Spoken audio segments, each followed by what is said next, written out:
अस्सलामुअलैकुम। 9th class कैसे हैं बच्चे आप लोग। आज हमने रिमेनिंग पार्ट पढ़ना है अपनी ऑर्गेनल्स का। तो एंडोप्लाज्मिक रेटिक्यूलम, एंडोप्लाज्मिक रेटिक्यूलम एक नेटवर्क है जो न्यूक्लियस से स्टार्ट होता है और मेम्ब्रेन तक यानी सेल मेम्ब्रेन तक या प्लाज्मा मेम्ब्रेन तक चलता है। ठीक है जी, ये नेटवर्क है। अब अगर आप गौर से देखें तो इस नेटवर्क को, ये सारे का सारा नेटवर्क सेम नहीं है, इसके दो पार्ट हैं, एक ऊपर वाला और एक नीचे वाला। ये दोनों एक दूसरे से खातर खा डिफरेंट हैं। जो ऊपर वाला पार्ट है इसमें ख़ास किस्म के मैंने निशान लगा रखे हैं, ये राइबोसोम्स हैं। क्या हैं? राइबोसोम्स हैं। और नीचे वाला जो एंडोप्लाज्मिक रेटिकुलम का पार्ट है उसमें राइबोसोम नहीं है। तो ऊपर वाले में राइबोसोम होने की वजह से हम इसको रफ एंडोप्लाज्मिक रेटिकुलम कहते हैं, और नीचे वाले में राइबोसोम नहीं है तो इसको हम स्मूथ एंडोप्लाज्मिक रेटिकुलम कहते हैं। रफ एंडोप्लाज्मिक रेटिकुलम प्रोटीन बनाते हैं और स्मूथ एंडोप्लाज्मिक रेटिकुलम मटेरियल की ट्रांसपोर्ट करते हैं प्लस लिपिड का मेटाबॉलिज्म करते हैं। ठीक है जी, ये छोटा सा एक इंट्रोडक्शन ही है इस ऑर्गेनल का, इतनी डिटेल आपके पास इसकी अवेलेबल नहीं है। अब मेरा आप लोगों से क्वेश्चन है, आपकी बॉडी में जो प्रोटीन है वो क्या काम करती है? यानी कि मैंने यहाँ भी प्रोटीन बना दी और इसके साथ ही मैंने राइबोसोम में भी प्रोटीन बनाई है। तो आप कहेंगे कि सर जी हमारी बॉडी में प्रोटीन बड़ा इंपॉर्टेंट रोल प्ले करती है। फर्स्ट ऑफ ऑल तो बॉडी का जितना भी ड्राई वेट है, सबसे ज़्यादा dry weight containing molecule proteins है, यानी सबसे ज़्यादा जो खुश्क हिस्सा है वो प्रोटीन्स बनाते हैं। दूसरा इंसुलिन भी प्रोटीन है, ठीक है, जो ब्लड में ग्लूकोज लेवल को मेंटेन रखती है। उसके बाद हीमोग्लोबिन भी प्रोटीन है जो खून में ऑक्सीजन कैरी करती है। मसल्स में भी प्रोटीन्स हैं जो कॉन्ट्रैक्शन और रिलैक्सेशन में हेल्प करते हैं। उसके अलावा हिस्टोन प्रोटीन है जिसके साथ डीएनए मिलता है और क्रोमोसोमल स्ट्रक्चर बनते हैं आगे चल के।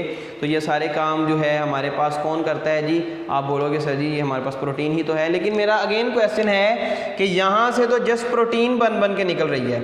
ठीक है, इस राइबोसोम से भी सिर्फ प्रोटीन बन के निकलेगी। कौन बताएगा उस प्रोटीन को कि इन फ्यूचर तुमने हीमोग्लोबिन बनना है, इन फ्यूचर तुमने इंसुलिन बनना है, इन फ्यूचर तुमने हिस्टोन बनना है?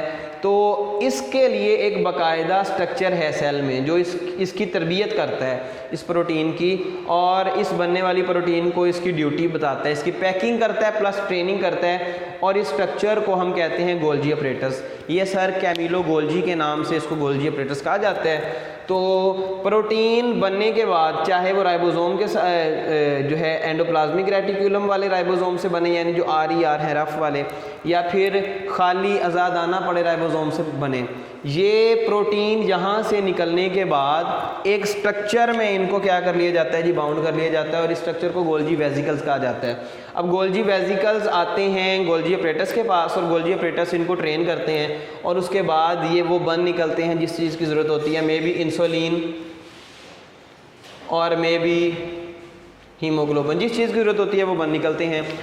आगे हमारे पास आखिरी ऑर्गेनल है विच इज़ वैक्यूल। वैक्यूल क्या है?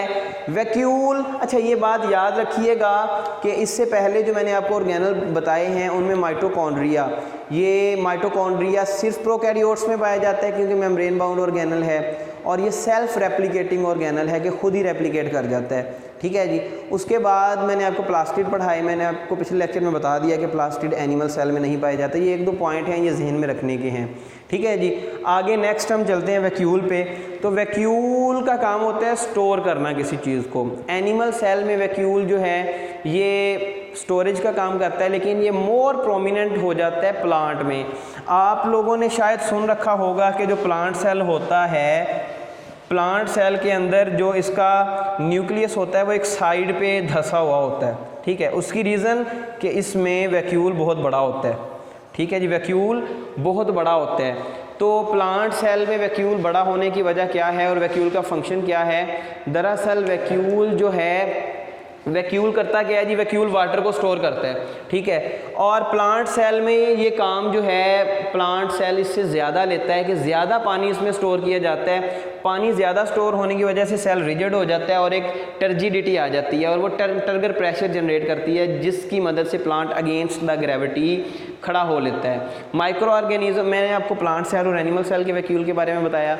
जो माइक्रो ऑर्गेनिज्म में वैक्यूल पाया जाता है वो बड़ा ख़ास किस्म का वैक्यूल होता है जिसको कहते हैं कॉन्ट्रैक्टाइल वैक्यूल। ये कॉन्ट्रैक्शन और रिलैक्सेशन जब करता है तो फालतू पानी को बॉडी से एलिमिनेट कर देता है। अब तक के लिए इतना ही। किसी किस्म का कोई क्वेश्चन हो तो आप कमेंट सेक्शन में पूछ सकते हैं। Thank you very much. अल्लाह हाफिज़।